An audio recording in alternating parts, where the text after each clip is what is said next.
ദൈവത്തിൻ്റെ മനസ്സിൽ യഹൂദന്മാർ മാത്രമല്ല ഉള്ളത്. ദൈവത്തിൻ്റെ മനസ്സിൽ വിജാതീയരായ ആളുകളെ അവൻ കൂട്ടവകാശികൾ, അവിടെ എഴുതിയിരിക്കുന്നതാണ്, സുവിശേഷത്താൽ ജാതികൾ സുവിശേഷത്താൽ ക്രിസ്തുവേശുവിൻ്റെ കൂട്ടവകാശികളും ഏക ശരീരസ്ഥരും വാഗ്ദത്തത്തിൽ പങ്കാളികളുമാകണം. അതാണ് ദൈവം അവന് വെളിപ്പെടുത്തിയതായ കാര്യം. അത് മനസ്സിലായി കഴിഞ്ഞപ്പോഴത്തേക്ക് അവൻ്റെ ലൈഫിൽ അവൻ എന്താണ്, അവൻ ഒരിക്കലും ഓഫ് കോഴ്സ് എന്ന് വെച്ചുകൊണ്ട് യഹൂദന്മാരും അതിനകത്തുണ്ട്, ഇല്ലെന്നല്ല. ഇതിനകത്ത് അതുകൊണ്ടാണല്ലേ ഇവിടെ ഉപയോഗിച്ചിരിക്കുന്ന വാക്കുകളില്ല. അവൻ ഇരുപക്ഷത്തെയും എന്ത് ചെയ്തു, ഒന്നാക്കി. അല്ലാതെ ഒരു വിജാതീയ സഭ എന്നുള്ള ഒരു ചിന്തയല്ലായിരുന്നു പൗലോസിന് ഉണ്ടായിരുന്നത്. ഞാനൊരു വിജാതീയ സഭയാണ്, അതിനകത്ത് യഹൂദന്മാരെ ആരെയും കയറ്റത്തില്ല, അതുമില്ല. ചിലർ അങ്ങനെയും ചിന്തിക്കുന്നുണ്ട്. അത് മറ്റൊരു അപകടമാണ്. ഞാൻ പറഞ്ഞ് മനസ്സിലാക്കണം. അതായത് എൻ്റെ സഭയിൽ ഞാൻ യഹൂദന്മാരെ കയറ്റത്തില്ല എന്നും ചിന്തിക്കാൻ പറ്റില്ല. കാര്യം എന്താണ്, യേശു ക്രിസ്തുവിൻ്റെ ശരീരത്തിൽ അവൻ എന്ത് ചെയ്യുന്നു, എല്ലാ കല്ലുകളെയും ഒരുമിച്ച് ചേർത്താണ് പണിയുന്നത്. അതുകൊണ്ട് എല്ലാവർക്കും ഒന്നുപോലെ തന്നെ അതിനകത്ത് പ്രവേശനമുണ്ട്. അത് യഹൂദനുമുണ്ട്, വിജാതീയനുമുണ്ട്. അത് അവർ തമ്മിലുള്ള എന്താണ് ശത്രുത്വത്തെ എന്ത് ചെയ്തു, ദൈവം ക്രൂശിൽ ഇല്ലാതെയാക്കി എന്നുള്ളതാണ്. എന്നാൽ ഈ വിജാതീയരായ ആളുകളെ, വിജാതീയരെന്ന് നമ്മൾ ഉദ്ദേശിക്കുന്നത് അന്നത്തെ കാലഘട്ടം വെച്ച് യഹൂദന്മാരല്ലാത്ത ആളുകൾ, അത്രയേ ഉള്ളൂ. വിജാതീയരെന്ന് പറഞ്ഞാൽ അതിനകത്തെ അർത്ഥം അത്രയേ ഉള്ളൂ. അത് അവിടുത്തെ റോമൻ സീസർ ഉൾപ്പെടെയുള്ളവരാരാണ്, വിജാതീയരാണ്. റോമൻ കൈസർ ഉൾപ്പെടെയുള്ള, കൊർന്നല്യോസ് ഉൾപ്പെടെയുള്ള, സൈന്യാധിപന്മാർ ഉൾപ്പെടെയുള്ള എല്ലാവരും ആരാണ്, വിജാതീയരാണ്.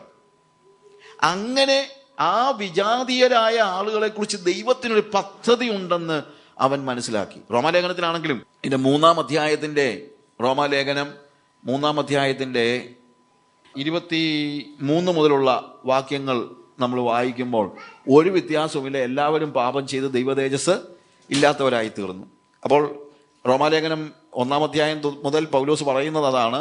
ദൈവത്തിൻ്റെ മുമ്പിൽ വിജാതീയരും യഹൂദന്മാരും എല്ലാവരും ഒരുപോലെ പാപികളാണ് എന്നുള്ളതാണ് പറഞ്ഞിരിക്കുന്നത്. അവൻ്റെ കൃപയാൽ ക്രിസ്തുവേശുവിലെ വീണ്ടെടുപ്പ് മൂലം സൗജന്യമായ എത്ര നീതീകരിക്കപ്പെടുന്നത്. അതായത് ഇതിനകത്ത് ആര് നീതീകരിക്കപ്പെടണമെങ്കിലും, യഹൂദനോ വിജാതീയനോ ആര് നീതീകരിക്കപ്പെടണമെങ്കിലും അവരുടെ പ്രവൃത്തിയോ പശ്ചാത്തലമോ മതപശ്ചാത്തലമോ ജാതിയുടെ പശ്ചാത്തലമോ ഒന്നും അവിടെ പ്രസക്തമല്ല.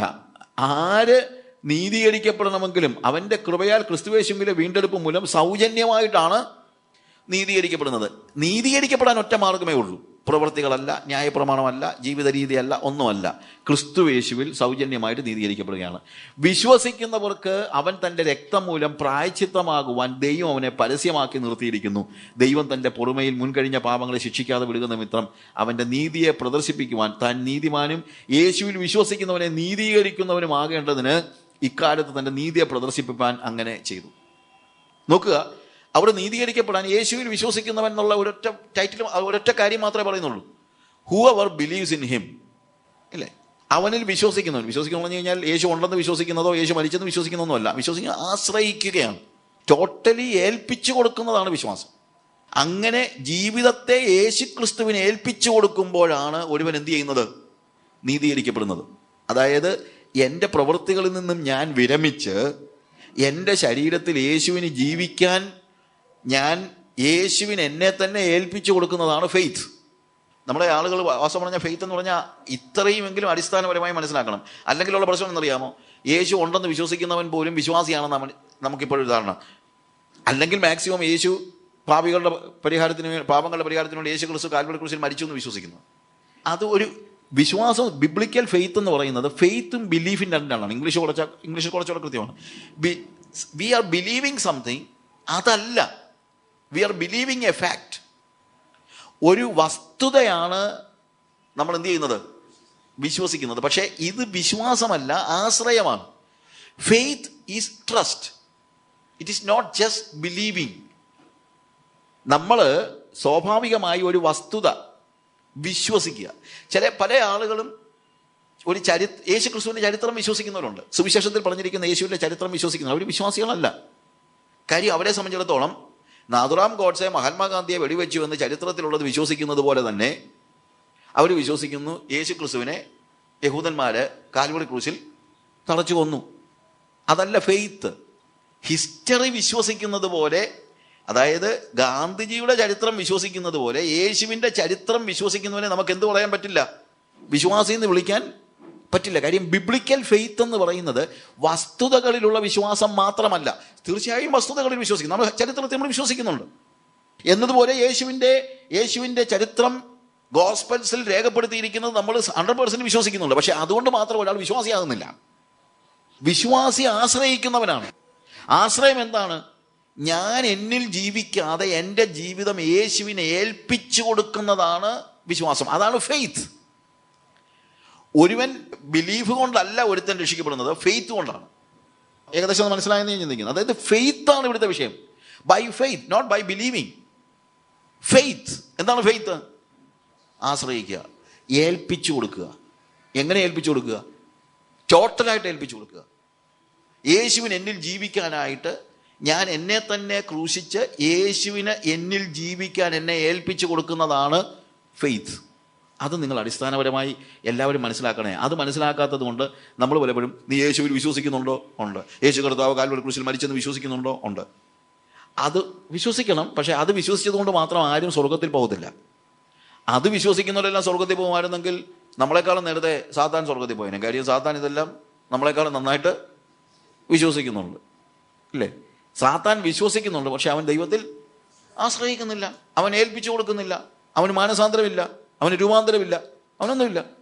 അപ്പോൾ കർത്താവിന് ജീവിക്കാൻ എൻ്റെ ജീവിതത്തെ, കർത്താവിന് ജീവിക്കുവാൻ എന്നെ ഏൽപ്പിച്ചു കൊടുക്കുക, എൻ്റെ ശരീരത്തെയും എൻ്റെ മനസ്സിനെയും എൻ്റെ ചിന്തകളെയും എൻ്റെ ജീവിതത്തെയും ഏൽപ്പിച്ചു കൊടുക്കുന്നതിനെ മാത്രമേ എന്ത് പറയാൻ പറ്റുള്ളൂ?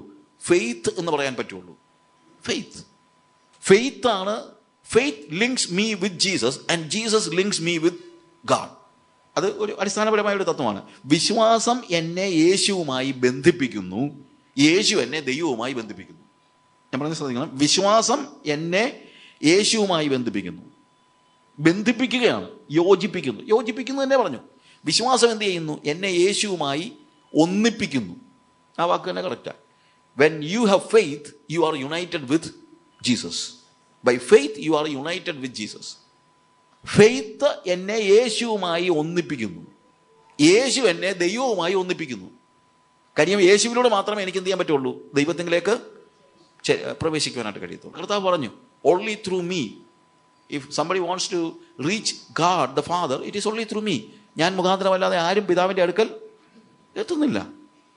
അപ്പോൾ വിശ്വാസമാണ്, ആശ്രയമാണ് എന്നെ യേശുവുമായി ബന്ധിപ്പിക്കുന്നത്, യേശുവാണ് എന്നെ ദൈവവുമായി ബന്ധിപ്പിക്കുന്നത്. അത് വളരെ ബേസിക്കായിട്ട് മനസ്സിലാക്കേണ്ടതായ ഒരു ആത്മീക യാഥാർത്ഥ്യം. അങ്ങനെ ഈ ദൈവവുമായിട്ട് നമ്മളെ, അതാണ് താൻ നീതിമാനും യേശുവിൽ വിശ്വസിക്കുന്നവരെ നീതീകരിക്കുന്നവനുമാകേണ്ടത് ഇക്കാലത്ത് തൻ്റെ നീതിയെ പ്രദർശിപ്പിക്കുവാൻ. അതായത് യേശുവിൽ വിശ്വസിക്കുന്നവനാണ് നീതീകരിക്കപ്പെടുന്നത്. എങ്ങനെ വിശ്വസിക്കുന്നവൻ? യേശു ഉണ്ടെന്ന് വിശ്വസിക്കുന്നവനല്ല, യേശുവിന് ജീവിക്കാൻ നമ്മുടെ ജീവിതത്തെ ഏൽപ്പിച്ചു കൊടുക്കുന്നവനാണ് നീതീകരിക്കപ്പെടുന്നത്. അല്ലാതെ ഒരു ഇൻ്റലക്ച്വൽ ഫെയ്ത്ത് അല്ല, ഒരു സൈക്കോളജിക്കൽ. ചിലപ്പം ഫെയ്ത്ത് എന്ന് പറയുന്ന ആളുകൾക്ക് ഒരു ചിന്തയുണ്ട്, ഒരു മനഃശാസ്ത്രപരമായ അല്ലെങ്കിൽ ഒരു മാനസികമായ ഒരു അവസ്ഥയാണെന്ന്. അങ്ങനെ ഒരു മെൻ്റൽ സ്റ്റേറ്റ് ഒന്നുമല്ല ഫെയ്ത്ത് എന്ന് പറയുന്നത്. Faith is A spiritual matter. അതൊരു സ്പിരിച്വൽ റിയാലിറ്റിയാണ്, ഒരു ആത്മീക യാഥാർത്ഥ്യമാണ് ഫെയ്ത്ത്. ആത്മീക യാഥാർത്ഥ്യങ്ങൾ ഭൗതിക ലോകത്തിലല്ല നടക്കുന്നത്, അത് അദൃശ്യ ലോകത്തിലാണ് നടക്കുന്നത്. ഞാൻ യേശു എന്നിൽ ജീവിക്കുക എന്ന് പറയുന്ന ഒരു അദൃശ്യ യാഥാർത്ഥ്യമാണ്. അതുകൊണ്ടാണ് ഞാൻ പറഞ്ഞത്, യേശു എന്നിൽ ജീവിക്കുന്നത് എനിക്കേ അറിയാൻ പറ്റുള്ളൂ. മറ്റുള്ളവർ നോക്കുമ്പോൾ ആരാ ജീവിക്കുന്നത്? ഞാനാ ജീവിക്കുന്നത്. അല്ലെങ്കിൽ എൻ്റെ കൈ പ്രവർത്തിക്കുന്നു, എൻ്റെ വായി സംസാരിക്കുന്നു, എൻ്റെ കണ്ണ് കാണുന്നു, ഞാൻ നടക്കുന്നു, ഇതൊക്കെയാണ് മനുഷ്യൻ കാണുന്നത്. പക്ഷേ യഥാർത്ഥത്തിൽ ബൈ ഫെയ്ത്ത്. അതുകൊണ്ടാണ് no longer I but Christ lives in me. ഇനി ഞാൻ if anyone is in Christ is a new creation. അവനൊരു പുതിയ സൃഷ്ടിയാവുകയാണ്. ഞാൻ ക്രിസ്തുവിനോട് കൂടെ ക്രൂശിക്കപ്പെട്ടിരിക്കുന്നു. ഇനി ഞാനില്ല. ആരാണ് ജീവിക്കുന്നത്? ക്രിസ്തുവാണ് എന്നിൽ ജീവിക്കുന്നത്. എന്നാൽ ഞാൻ ജഡത്തിൽ ജീവിക്കുന്നതോ? എൻ്റെ ജഡത്തിലൊരു ജീവിതമുണ്ട്. പക്ഷെ ആ ജീവിതത്തെ നിയന്ത്രിക്കുന്നതും നടത്തുന്നതും എല്ലാം ആരാണ്? It is Jesus. കർത്താവ് പറഞ്ഞു, പിതാവ് എന്നിൽ വസിച്ചുകൊണ്ട് അവൻ്റെ പ്രവൃത്തി ചെയ്യുന്നു. ഇൻകാർണേറ്റഡ് ജീസസ് ഒരു പ്രവൃത്തിയും ചെയ്തില്ലെന്നാണ് യേശു തന്നെ പറയുന്നത്. ഞാനൊന്നും ചെയ്തിട്ടില്ലേ? ഞാൻ ഒന്നും സ്വയമായിട്ട് പറഞ്ഞിട്ടില്ല, ഞാൻ ഒന്നും ചെയ്തിട്ടില്ല. പിതാവ് എന്നിൽ വസിച്ചുകൊണ്ട് അവൻ്റെ പ്രവൃത്തി ചെയ്യുന്നു. ഇന്ന് എൻ്റെ ലൈഫിൽ ഞാൻ അത് തന്നെയാണ് പറയുന്നത്. ഞാനൊന്നും ചെയ്യുന്നില്ല, യേശു എന്നിൽ ജീവിച്ചുകൊണ്ട് അവൻ്റെ പ്രവൃത്തി ചെയ്യുന്നു. അതാണ് ഫെയ്ത്ത്. ആ ഫെയ്ത്താണ് നമ്മളെ നീതീകരിക്കുന്നത്. അല്ലാതെ യേശു ഉണ്ടെന്നും യേശു മരിച്ചെന്നും യേശു ഉയർത്തെഴുന്നേറ്റെന്നും യേശു രണ്ടാമത് വരുമെന്നും വിശ്വസിക്കുന്നത് കൊണ്ട് മാത്രമൊന്നും ആരും നീതീകരിക്കപ്പെടത്തില്ല. നീതീകരിക്കപ്പെടണമെങ്കിൽ നമ്മൾ യേശുവിന് ജീവിക്കാൻ നമ്മളെ തന്നെ ഏൽപ്പിച്ചു കൊടുക്കേണ്ടത് ആവശ്യമാണ്. അതാണ് ജസ്റ്റിഫിക്കേഷൻ്റെ മാർഗം എന്ന് പറയുന്നത്. അങ്ങനെ നീതീകരിക്കപ്പെട്ടവരെ അവൻ വിശുദ്ധീകരിക്കുന്നു, വിശുദ്ധീകരിക്കപ്പെടുന്നവരെ അവൻ തേജസ്കരിക്കുന്നു. നീതീകരണം, വിശുദ്ധീകരണം, തേജസ്കരണം. നീതീകരണം അതിൻ്റെ ഫസ്റ്റ് സ്റ്റെപ്പാണ്. It is like a door. ഒരു ഡോറ് തുറന്ന് നമ്മൾ അകത്തോട്ട് കയറിയാൽ ഡോറിന് പുറത്ത് മരണമാണ്, അകത്ത് ജീവനാണ്. നീതീകരിക്കപ്പെട്ടവൻ ജീവനിലാണ്. പക്ഷെ അകത്ത് കടന്നവനും അവൻ ജീവനിലാണ്, പക്ഷെ അവൻ ജീവനിൽ വളരുകയാണ്. അതാണ് വിശുദ്ധീകരണം. ആ വിശുദ്ധീകരണത്തിൻ്റെ ഒടുവിൽ നമ്മൾ ചെന്നെത്തുന്ന നമ്മുടെ ഫൈനൽ ഡെസ്റ്റിനേഷനാണ് നമ്മുടെ ഗ്ലോറിഫിക്കേഷൻ, നമ്മുടെ തേജസ്കരണം എന്ന് പറയുന്നത്. ആ തേജസ്കരണത്തിലേക്കുള്ള യാത്ര, അവിടെ നമ്മൾ ഇപ്പം ചെന്നില്ല, അങ്ങോട്ടുള്ള യാത്രയിൽ നമ്മളെ കൈപിടിച്ച് കൊണ്ടുപോകുന്ന ആളാണ് പരിശുദ്ധാത്മാവ്. ഓക്കെ, അപ്പോൾ ഇതിനകത്ത് നമ്മളിവിടെ പറഞ്ഞിരിക്കുന്ന കാര്യം അതാണ്. താൻ നീതിമാനും യേശുവിൽ വിശ്വസിക്കുന്നവരെ നീതീകരിക്കുന്നവനും ആകേണ്ടതിന് ഇക്കാലത്ത് തന്നെ നീതിയെ പ്രദർശിപ്പിക്കാൻ തന്നെ അങ്ങനെ ചെയ്തത്. ആകയാൽ പ്രശംസയോടെ അത് പോയി. ഏത് മാർഗത്താൽ? കർമ്മമാർഗത്താലോ അല്ല, വിശ്വാസമാർഗത്താൽ അത്രേ. അതായത് യഹൂദന് പോലും ഇനി നീതീകരിക്കപ്പെടാൻ കർമ്മമാർഗമില്ല. യഹൂദൻ ചിന്തിച്ചത് യാഗങ്ങൾ അർപ്പിച്ചും ആചാരങ്ങൾ അനുഷ്ഠിച്ചും പ്രാർത്ഥിച്ചും ഉപവസിച്ചും ഒക്കെ എന്തും ആയിക്കോട്ടെ അനുസരിച്ചും ഒക്കെ നീതീകരിക്കപ്പെടാമെന്നായിരുന്നു അവൻ ചിന്തിച്ചത്. പക്ഷെ ഇനിയിപ്പോൾ അതില്ല. ആകയാൽ പ്രശംസയോടെ അത് പോയി. ഏത് മാർഗത്താൽ? കർമ്മമാർഗത്താലോ അല്ല, വിശ്വാസമാർഗത്താൽ അത്രേ.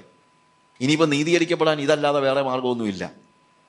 ഇനിയൊരു യഹൂദൻ വേദപുസ്തകത്തിൽ പറഞ്ഞിരിക്കുന്ന എല്ലാ യാഗങ്ങളും അർപ്പിച്ചെന്ന് പറഞ്ഞാലും ആ യാഗങ്ങളൊന്നും വിലയില്ലാത്തതായി പോയിരിക്കുന്നു. കാര്യം അത് നീങ്ങിപ്പോയി, അത് കഴിഞ്ഞു, ആ കാലം കഴിഞ്ഞു. യാഗങ്ങൾ കൊണ്ട് ഇനി ഒരാൾക്ക് നീതീകരിക്കപ്പെടുവാൻ കഴിയില്ല.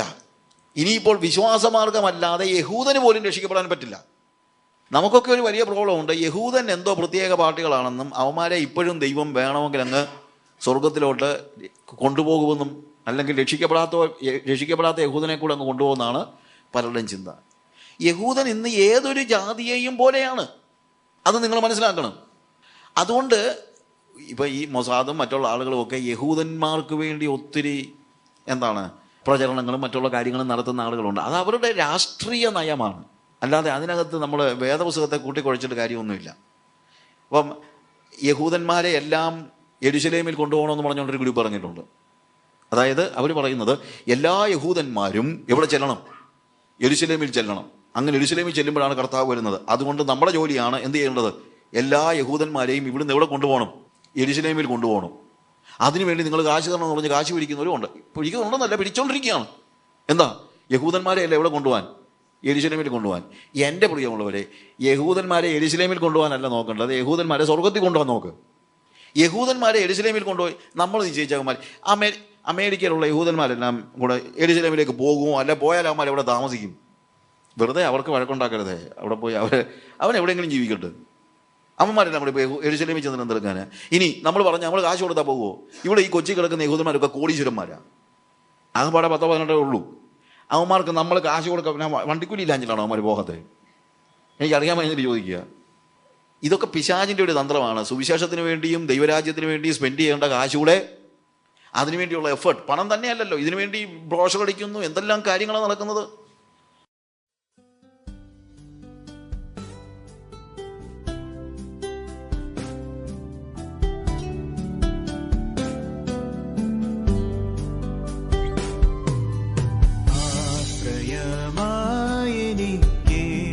മാത്രം ആയതെനിക്കെന്തോരാനന്ദമേ, ആശ്രയമായെനിക്കേശു മാത്രം ആയതെനിക്കെന്തോരാനന്ദമേ, ശാശ്വത വിശ്രാമം പ്രാപിക്കുമേ ഞാൻ ആശ്വാസദായകനിൽ,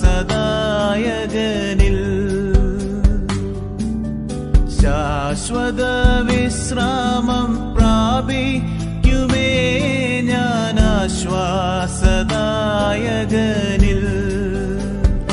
എന്തോരാനന്ദമേ സന്തോഷമേ സന്തതം പാടിടും ഹല്ലേലൂയ. എന്തോരാനന്ദമേ സന്തോഷമേ സന്തതം പാടിടും ഹല്ലേലൂയ.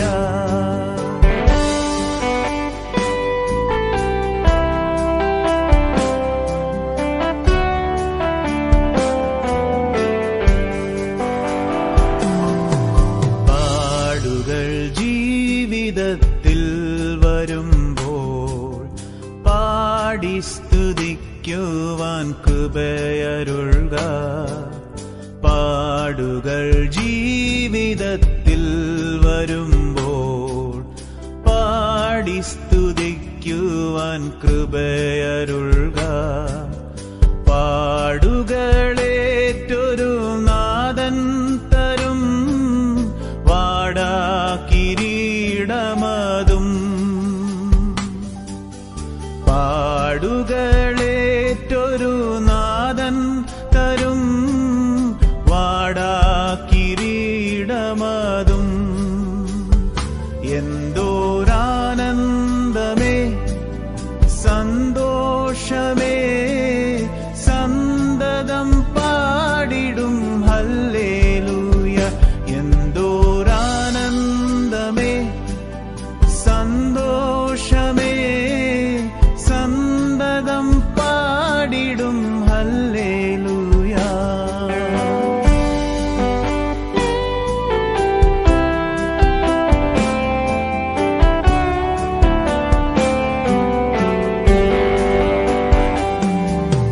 ശത്രുവിൻ ഭീകര പീഡനങ്ങൾ ശക്തിയായി ജീവിതേ നേരിടുമ്പോൾ. ശത്രുവിൻ ഭീകര പീഡനങ്ങൾ ശക്തിയായി ജീവിതേ നേരിടുമ്പോൾ. തൃക്കരത്തിൽ നമ്മെ വഹിച്ചിടും താൻ നിത്യമാം ശാന്തി തരും. തൃക്കരത്തിൽ നമ്മെ വഹിച്ചിടും താൻ നിത്യമാം ശാന്തി തരും.